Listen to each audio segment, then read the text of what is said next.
I'm here talking to Stephen Terrass. We're going to ask him a few questions about his brand Terra Nova. Stephen, why have you made the decision to focus on fresh, freeze-dried, whole plant ingredients rather than the extracts of conventionally dried ingredients that most companies use? Well, the truth is that the plant ingredients that we use represent the vast majority of the composition of the products.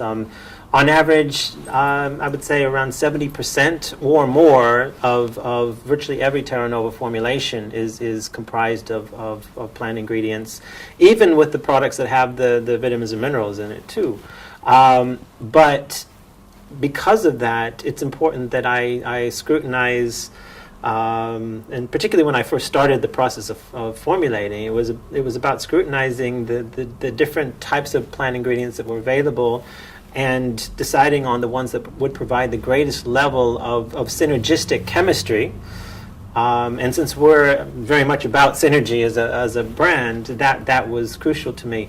But also because our company principle is about providing whole, real, enzymatically active, ingredients and clean ingredients, and ingredients that don't involve the use of solvents and so on. It was really important for me to go above and beyond just using the same kind of commodity ingredients that are typically used in our industry.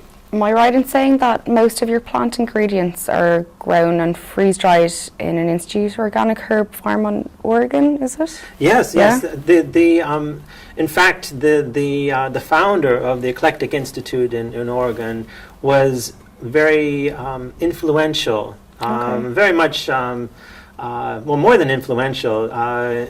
He made me aware of some of the primary advantages of the whole botanical ingredients that became a catalyst to the way that the supplements were actually formulated. If I had not known all that I know now about what the significant advantages are of using the whole plants, and particularly having them freeze-dried, then some of the things that we achieve within MagnaFood, within the nutritional formulations, or even with our single botanical or botanical powder combinations, some of that stuff couldn't have been achieved. It wouldn't have existed today. They would have been made, but they wouldn't have had the same kind of properties or the same kinds of effects. They wouldn't have had the same completeness and versatility and gentleness and potency. But Ed Alstat, who is the founder of Eclectic, he was the person that, he was very much a mentor. He is very much a mentor still, where he was the pioneer of the process of freeze-drying commercial botanicals. And some 30-odd years ago, when he started doing this, he was very much about retaining what nature put in that plant. But he also knew that aside from the fact that he was growing the plants on his organic farm, he knew that in order to get the fullest effect from that plant, you had to capture, the original chemical characteristics of that plant.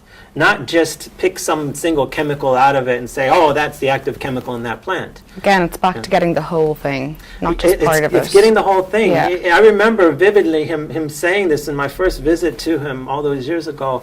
He said, people want to say that this is the active chemical, but every chemical in every plant is active. They just have different functions. And he said, frankly, I don't want to lose any of it. He said, what I tell people when they ask me why I choose to freeze-dry plants, and use them versus, let's say, a pharmaceutical extract. He said, well, what worries me, aside from the fact that they might not actually be selecting the right active chemical in the plant, he said, what is on the compost heap? What if they left there in order to focus exclusively on this particular chemical or that particular chemical? And the beauty of nature is its diversity. When we have a superfood, the reason why it's super is because of its chemical diversity. Why would we want to reduce that into some particular chemical in that plant or in that food? The same thing applies to medicinal plants, though. Why would we want to remove the countless different chemicals in that plant that provide this incredible versatility, not only in what it can be used for, but also that plant also has, many, many, many chemicals that are beneficial in making these most active chemicals in the plant work properly. You show me an active chemical in the plant, we can maybe find 20 or 30 or 40 others that work in concert with that chemical to make that chemical work. And when you remove that from the context of the plant, it changes everything.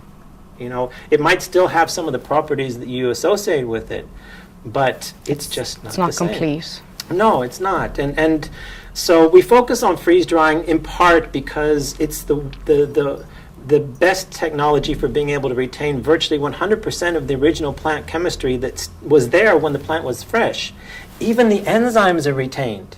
And the enzymes are so crucial to how your body breaks down what's in that plant. And I don't want to lose any of it. That's vital. Yeah. If you process plants in the typical ways that we do in our industry, you're going to destroy much of those characteristics. And that's even true of the gentlest kind of drying of a plant. You have to use the technologies that give you the whole plant. The other advantages that are crucial with freeze drying, it also improves the solubility of the nutrients within the plant, so the nutrients tend to get better absorbed. It also creates a much more stable, even has longer shelf life as a result of the freeze drying. And one of the other advantages is that when you're grinding the herbs into a powder in order to put it into a form that you can put into a capsule, the freeze drying creates very brittle and porous plants that mean that they can be milled into a powder without generating harmful levels of heat. So it just basically doesn't damage the plant in the processing.